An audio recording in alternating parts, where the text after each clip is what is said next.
Welcome to EPG Pathshala.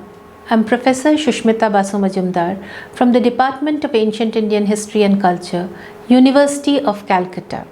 Today, in the course Indian Culture, subject Indian Epigraphy, we will be learning about Ashokan inscription.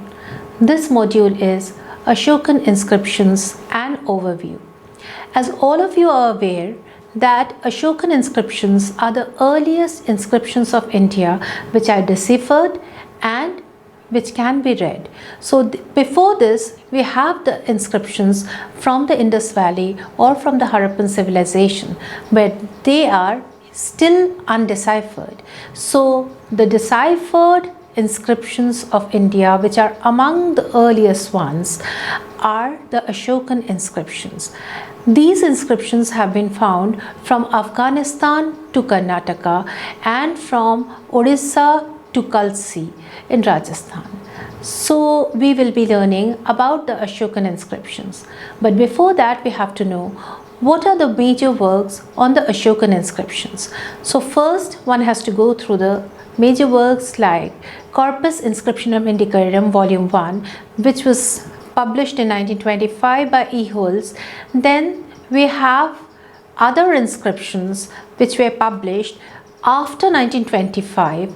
So among them are the Eragudi, Bombay Sopara, Amaravati, Sannati, and 10 versions of minor rock edicts, Greek and Aramaic edicts. So these were published gradually and were added to the major corpus of inscriptions which were published in 1925 by several authors.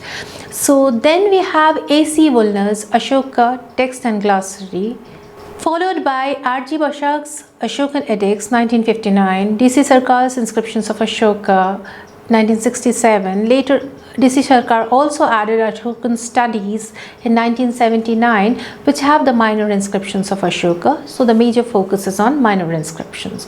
Then finally, we have K.R. Norman and F.R. Alchin's A Guide to the Ashokan Inscriptions, added in 1985. But a more complete and a recent study is by Harry Falk and its Ashoka, added in 2006. Now, coming to the main topic of Ashokan inscription, these inscriptions are unique in character as they are exhortatory inscriptions. And in India, we do not get any exhortatory inscriptions after the Ashokan inscriptions. So that makes the Ashokan records a unique one. And these have same or similar texts duplicated or copied and represented in different sites all over the Indian subcontinent. The style and content is also unusual.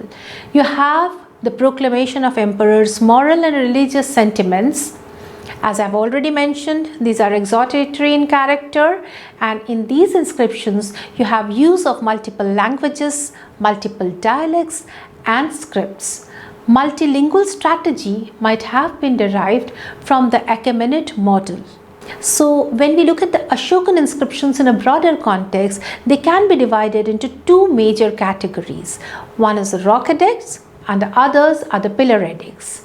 Then among the rock edicts, you have the major rock edicts, you have separate edicts, you have minor rock edicts and cave inscriptions. The pillar edicts, whereas, can be divided into only two categories, the major pillar edicts and the minor pillar edicts. The earliest group among them are the minor rock edicts, which were engraved first, and then follows the major rock edicts. The major rock edicts are 14 in number, so it's 1, 2, 3, 4, 5, 6, 7, 8, 9, 10, 11, 12, 13, 14. But D.C. Sarkar added to them 15 and 16, whereas other scholars mention Rock Edict 15 and 16 as separate edicts. So we would prefer the term separate edicts here, or we would follow the term separate edicts for 15 and 16 designated by Sarkar. Then in the latest group, we have the pillar edicts, so they were the last to be promulgated. These were actually in MIA dialect, Middle Indo-Aryan dialect, collectively also known as Ashokan Prakrit. The principal dialect is eastern variety of Magathi, that is the Magadhan Empire, where the Mauryas actually were ruling. All the pillar edicts and several of the rock edicts are in this dialect.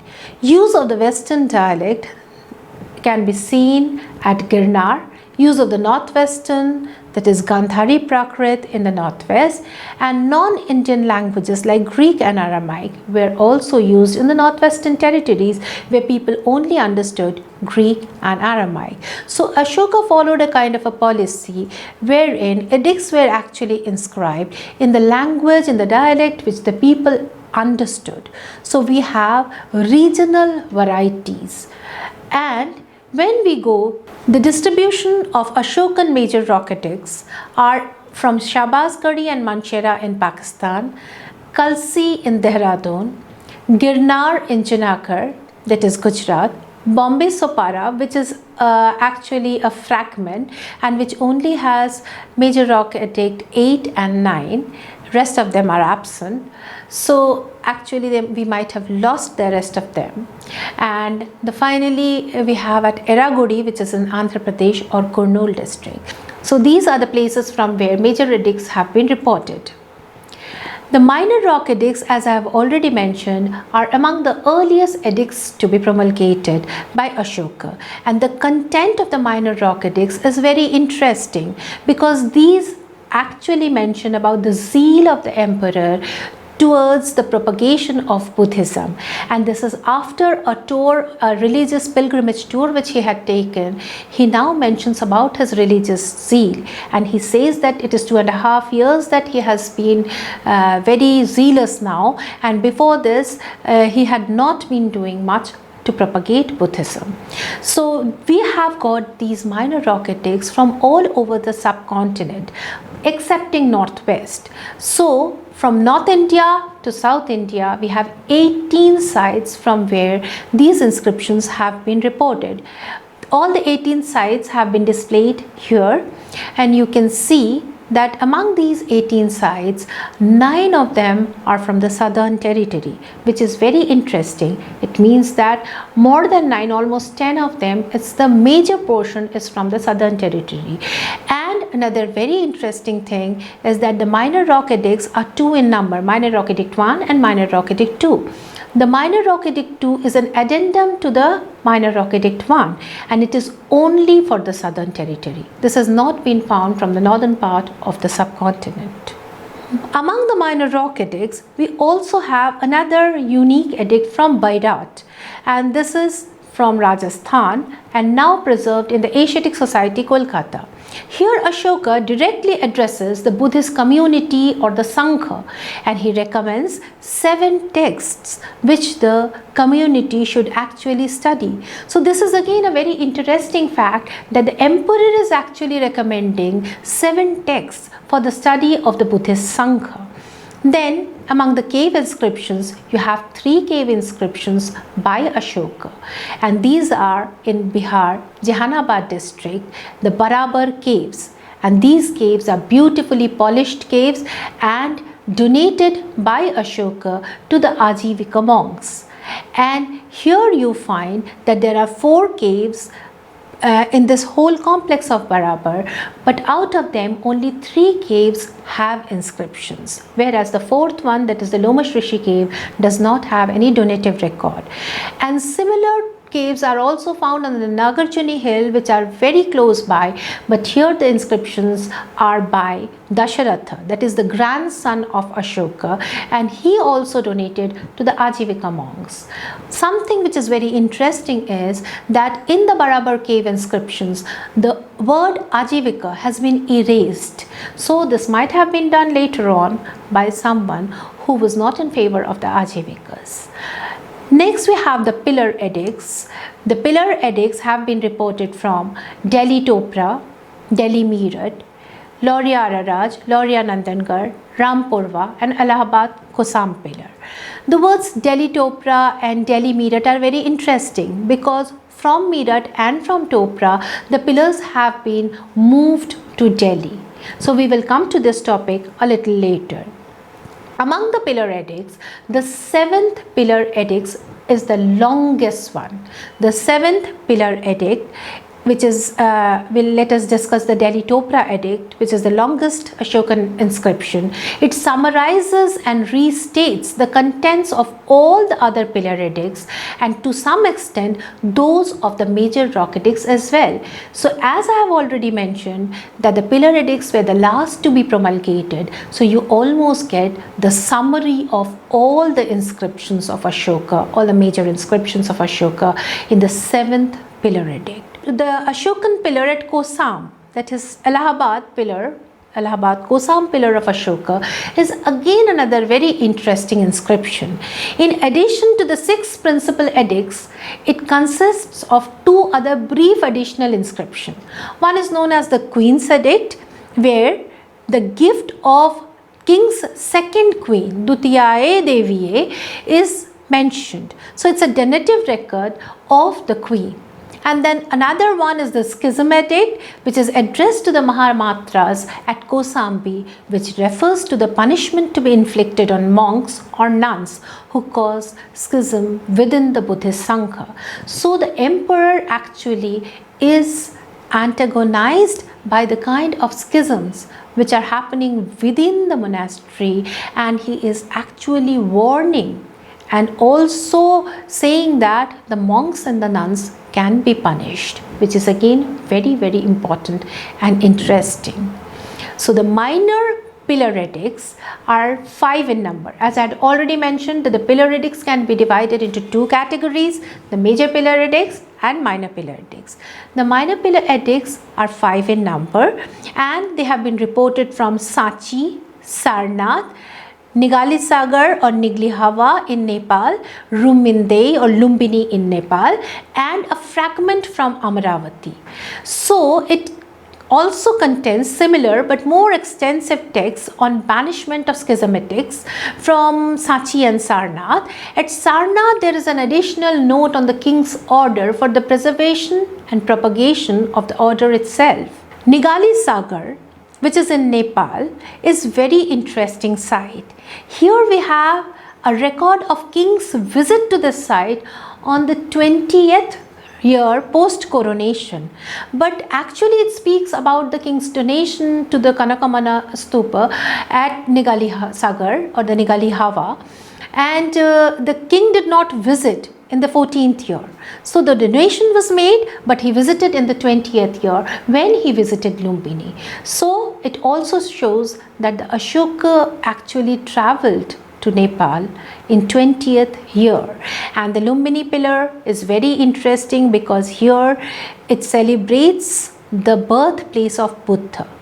And this inscription actually had helped us to identify Lumbini, that is the birthplace of Buddha, because the inscription itself mentions this as Lumbini Vana, and it commemorates the king's visit to this place. The Amaravati is a fragment inscription, it's a fragment of a pillar, and which is a very displaced one, so we do not really know what actually is the purport of having this pillar edict at Amaravati. Now here you can see the distribution of all the Ashokan edicts, and you see how many inscriptions he had actually issued, and as I mentioned that they have been found all over the subcontinent except the southern tip of peninsular India. The Ashokan inscriptions have a major Achaemenid influence, and one can really see the influence of the Achaemenid inscriptions because Behistun inscription of Darius, which was issued in circa 520 BCE, here Darius uses the first person, which even Ashoka uses, like I am Darius, the great king, king of kings. And also we have the use of trilingual combinations, Old Persian, Akkadian and Elamite. And bilingual Ashokan inscriptions are also known. So Greek and Aramaic and Indic and Aramaic inscriptions from Afghanistan actually give us this kind of a relationship or kind of an influence, which actually Ashoka was influenced by the Achaemenians. And the multilingual strategy might have been derived from the Achaemenid model. Now regarding the dating of Ashokan inscriptions, it is very interesting because the Ashokan inscriptions have the names of 5 Greek rulers, and this is what has helped us to precisely date the inscriptions. So these are among one of the earliest inscriptions, as we have already mentioned, and precisely datable inscriptions. Ashokan inscriptions are the earliest epigraphs that can be dated with certainty. These are all dated in the regnal year of Ashoka, so it's all post-coronation, and up to the 27th year we continuously get the inscriptions. And this mentions a major political event in the 8th year, that is Rock Edict 13, which can be dated to the 264 BCE. Pillar Edict 7, which is the Delhi Topra version, was actually issued in 245 BCE, and this is in the 27th regnal year post-coronation of Ashoka. The names of 5 Greek rulers, as I have mentioned, actually help us to date them precisely. The arrangement of text is in 4 narrow columns in the Pillar Edicts, except Delhi Topra, where the text of the 7th Pillar Edict runs across the circumference of the pillar. In rest of them we find them arranged in narrow columns. Deep and clear incising favors the reader, and writing of the rest of the edicts was not at the eye level often, so they could be only read from a distance. But there is another factor, that often these were not read directly, so there was an officer who used to read the inscription, and he has been mentioned as Lajavachanika or Rajavachanika, who will read out the vachanas or the promulgations of the emperor aloud. So these were orally propagated. And finally we get the reference to the oral promulgations from separate Rock Edict 1 at Dhauli, which is addressed to the Mahamatras of Tosali, and also from Jaugarh, which is addressed to the Mahamatras of Samapa. This states that the edict was to be heard on the day of Tisya constellation and also on suitable occasions. So there was a congregation of people or masses and officers, and they used to hear the edict which was orally promulgated. At Dhauli and Jaugarh, separate Rock Edict 2 addressed to the Kumaras and Mahamatras in first case, and the Mahamatras of Samapa in second case, advocates that this edict should be heard on every Chaturmasi, on the day of Tisya constellation and in between. All this suggests ceremonial congregation reading of the edicts. Rock Edicts, major and minor, preceded the Pillar Edicts. Pillar had certain obvious advantages because there was a flexibility of choice. He could erect the pillars at different sites of his choice, but rocks actually occur on the site intact in situ, and they have to be inscribed. So the Pillar Edict sites were chosen by his officers or by the emperor himself, and the flexibility of the architectural monumentality is also very important. The height of the pillar compelled the attention from a distance, so anybody could see the pillar from a major distance. So pillars had certain kind of advantages, but as I had already mentioned, that these were the last phase of issuance of edicts by Ashoka. The pillars also had an ancestry, and scholars have actually tried to connect them to Vedic Yupa, Indradwaja, ancient pillar cult, varied cosmogonic myths, and also multifaceted symbolism. So one could read a lot on these to learn more about the ancestry of the pillars. Now we have to look at the post-Mauryan context of the Ashokan inscriptions, which is again very interesting. The Chinese pilgrims Faxian and Xuanzang, who came to India, mention about the Ashokan edicts, and Ashoka in Chinese means sorrowful, Wu Yao. So the stupas and pillars built by Wu Yao, places of pilgrimage associated with miraculous happenings, past and contemporary. They tried to connect the pillars with stupas and life of Buddha and associate them with the Jatakas, which is actually a wrong notion, but still they have tried to do it. So that's the Chinese context of the Ashokan inscriptions. Xuanzang speaks about the pillar at Lumbini, close to the stupa built here. It had a horse which, due to a wicked naga, was broken off in the middle and fell to the ground. He also mentions about a pillar at Kushinagara, mentioning about the parinirvana of Buddha. At Sarnath Deer Park, he speaks of a stupa and a pillar 70 feet in height. So all these are not available. but still we get them from the account of Xuanzang. The Delhi Dopra pillar also bears the 12th century inscription of a Chauhana king Vilasadeva alias Vigraharaja IV. So the Ashokan pillars were later on used for engraving different inscriptions, and even the rock boulders were also used by other kings later on who did not know the context of the Ashokan inscriptions, yet engraved their inscription on the same boulder. Like at Junagadh, we get the inscription of Rudradaman beside the inscription of Ashoka, and later on Skandagupta's inscription as well. So these rock boulders became so very significant, and people might have really come and visited these, and the congregations would have also continued later on. In 14th century, Delhi Dopra and Delhi Meerut pillars were transported from their original sites to Delhi with great effort and installed there during the time of Sultan Firoz Shah Tughlaq. Shamse Shiraz Afif in Tarikh-e-Firuz Shahi mentions how Sultan saw the monolithic pillars during his military campaigns and how he brought one which he called Minar-e-Zareen, that is the golden column, to Firozabad near Jama Masjid and other near Kushkeshikar, the hunting place. And Afif mentions them as belonging to the time of the Pandavas, mentioning them as walking sticks of Bhima. So often you find the word Latha associated with the Ashokan inscription, which actually means the sticks of Bhima.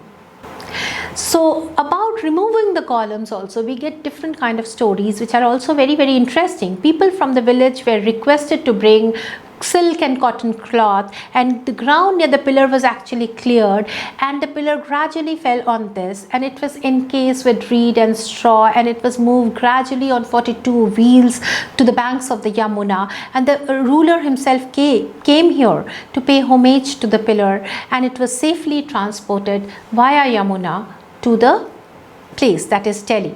And here we find some Brahmins gave the interpretation as a prophecy, as no one would be able to remove this pillar from its place till the great King Firoz Shah comes to power. Afif also mentions that few years later, when Mongol Timur invaded, he was impressed by the pillar. So the pillar has a different kind of story altogether, right from the post-Mauryan phase up to the medieval phase. Now let us come to the context of the inscriptions. Rock Edict II mentions Angta and Angtiyoka, but other than that, it also mentions the Samanta Lajane, which is very interesting. And for them, it mentions medical treatments were established of two kinds. The roots and fruits which were not there were actually made to be planted. The terms which are used are Harapitani and Ropapitani, which actually means brought or imported and planted. So what was actually brought and imported and planted? It's actually Mulani, Chafalani, that is roots and fruits. So these are among the philanthropic activities. Besides this, wells were dug on the roadsides. So Ashoka also engaged in this kind of philanthropic activities. Major Rock Edict III is again very interesting because here we get reference to Pradeshikas, Rajukas and Yuktas, and it mentions a term which is very interesting, that is Anusanyana. Every 5 years, the officers, these officers, particularly the Rajukas, the Pradeshikas, the Yuktas, will go on tours, and they will register the rules both with addition of the reasons and according to the letter. And it mentions that this has been written here by King Devanang Priyadasan when he had been anointed 12 years. In the 13th year, he created the post of Mahamatras for morality as notified in the order. Major Rock Edict V actually mentions that for the following purpose has the rescript on morality being written, that it may be of long duration and that my descendants may conform to it. So this gives an idea why Ashoka actually wanted the edicts. Middle Rock Edict VI is again a very, very interesting edict. It mentions that in the past, neither there was a tradition of writing the note on work completion, that is Atakamma, nor submission of reports, that is Prativedana. With the donations made verbally, disputes may arise. So Ashoka made donations both verbal and written. It mentions about emergency situations, but it is difficult to accomplish it without great zeal. So, emergency situation is Atiyayika, and the great zeal with which he mentions is Agena Parakramena, and for Dushkaram, that is Dukale, that is very difficult. It is very difficult to accomplish without much zeal. So, for this, zeal is actually Parakrama, Parakramena, and that is Agrena Parakramena. Major Rock Edict 7 mentions about Bhava Shuddhi, that is purity of mind. It also talks about Sanyama, that is self-control, and Thridabhatita. This word is very interesting because Thridabhatita in Shabashkari version means towards whom. It mentions towards the king. So there should be full bhakti or full devotion towards the king. Major Rock Edict 8 mentions about the pleasure tours in the past, and this has been mentioned as Vihara Yatra. When Ashoka had been anointed 10 years, he went to Sambodhi, that is Bodh Gaya. The tour on morality undertaken for the below mentioned purpose, that is visiting Shramanas and Brahmanas, making gifts to them, visiting aged and supporting them with gold, visiting the people of the country, instructing them on morality, questioning them about morality as suitable for this occasion. So this gives us a context why Ashoka had gone for the religious pilgrimage or tour. Major Rock Edict 9 mentions about the practice of different ceremonies by the people, illness, marriage, birth, when going on journey, etc. Especially the ceremonies performed and practiced by women are mostly useless. This is what the edicts mention. Ceremony of Dhamma is most fruitful. It regards for slaves, servants, respect for teachers, restrained behavior towards living beings, donations to Shramanas and Brahmanas. These are the major contexts which will give you fruits. So it yields results in the life and even in the next life. So this is a kind of promulgation where it is mentioned that there is life after this life. So it leads to heaven. Major Rock Edict 10 mentions that the beloved of the God desires fame and glory, restrict from evil inclination. It is difficult to attain by the highly placed or those who are rich and elite. That's what he mentions as Duskaram. Rock Edict 11, 12 and 13. They have a different kind of orientation. Rock Edict 11 mentions about non-killing of living beings. Rock Edict 12 is very important. It mentions about restraint of speech. And Mahamatras were of three folds. They were Dharma Mahamatras, Ithijaka Mahamatras for women, and Vrachabhumika Mahamatras, who were actually for pasture and land affairs. Major Rock Edict 11 to 13 have been omitted at two places, particularly at Dhauli and Jaugarh. We know that the sites of Dhauli and Jaugarh are in Kalinga, where Ashoka had waged a war against Kalinga. So he did not want to mention a few things for his subjects at Kalinga. So he actually omitted the Rock Edicts 11, 12 and 13, which actually mention his remorse for the Kalinga war. So he does not want the people of Kalinga to know that the emperor is remorseful and he believes in self-restraint, he believes in non-killing, because he has already killed a lot of people at Kalinga. So it was purposefully actually omitted and not engraved at Dhauli and Jaugarh. So instead, there were two more edicts which were actually added. These are the separate Rock Edicts 1 and separate Rock Edicts 2, which have been mentioned as Rock Edict 15 and 16 by Sarkar. Interestingly, we also have the separate Rock Edicts 1 and 2 engraved in Karnataka, the site of Sannati. So we do not know why at Sannati we get the separate Rock Edict, but besides two more Rock Edicts, we get the separate Rock Edict engraved at Sannati. Major Rock Edict 14 mentions a very interesting thing, that is, the edicts which Ashoka has promulgated may be of three categories. It can be short, it can be medium and it can be large. Sankhita, Madhyama and Vistata.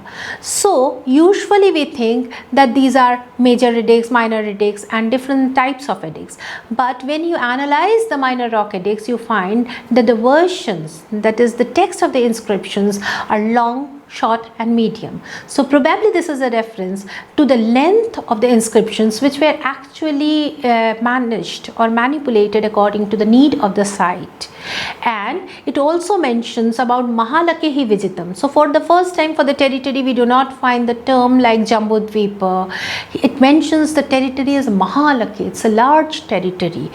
And it also mentions Lipikara Aparadhena, that whatever has been wrongly written and engraved, it is due to the incompetence of the Lipikara, or it's due to the overlooking of some things or missing out of something, omission of the Lipikara. So it's very rightly mentioned that the things which are not mentioned or the things which have wrongly been written are due to the offense made by the Lipikaras. Now let us come to the topic of Separate Rock Edict 1. Separate Rock Edict 1 at Jaugarh mentions this territory as Samapa, and it is addressed to the Mahamatras or the judicial officers who strive to deal impartially, and reasons for becoming biased have also been mentioned, like envy, anger, cruelty, hurry for the want of patience, laziness and fatigue. So one has to overcome these, and the qualities desired have been mentioned as absence of anger and avoidance of hurry. Reading of the edicts for congregations and even for the single listener has been mentioned in these edicts. And the order of the Mahamatras, who are city judges, may strive at all times for this, that to men undeserved harsh treatment or imprisonment can be done. Separate Rock Edict 2 mentions, it might occur to my unconquered borderers, Avijita Anta, to ask, what does the king desire with reference to us? This alone is my wish, that reference to borderers, that they may learn that the king desires this, that they may not be afraid of me, but may have confidence in me, that they may obtain only happiness from me and not misery, that they may be induced by me to practice morality, and that they may attain happiness both in this world and the other world. This rescript must be listened to by all every 4 months on the day of this year, and in between, and even by a single person. So this makes it very clear what was his actual intention. So coming up to the whole thing about Ashokan inscriptions, it's very important to point out that the term Sashana has been used by Ashoka, and this term Sashana actually is also mentioned in Arthashastra. Sasana are so named as they are used by the king to give commands. Scribes should be endowed with excellences of a minister and should be able to read, understand and write well. The remainder of the passage describes the structure and contents of an edict. The ordering of the material, the expression and legibility are stressed.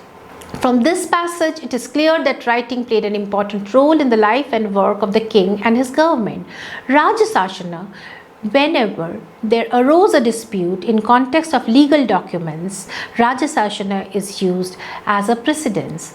So, Ashokan inscriptions are kind of shasanas or promulgations by the ruler. But it is very interesting to note that Ashoka decided to engrave his edicts on stone when people could not read much of Brahmi. So initially when Brahmi was introduced and most of the people or the subjects could not read, why did he take so much of effort of engraving? Because throughout his whole empire, that is throughout the Indian subcontinent, he had engraved the same text in different recensions. So probably at every site he had kept the orality factor, and he had also arranged officials to read out the inscriptions aloud to the masses, and that is why the congregations are very imperative thing which has been mentioned in many inscriptions. So people will congregate and gather and listen to the edicts. So this is an overview of the Ashokan inscriptions, and you know it's a vast subject and one has to learn a lot. So this is just an overview introducing all of you to the Ashokan inscriptions. Thank you.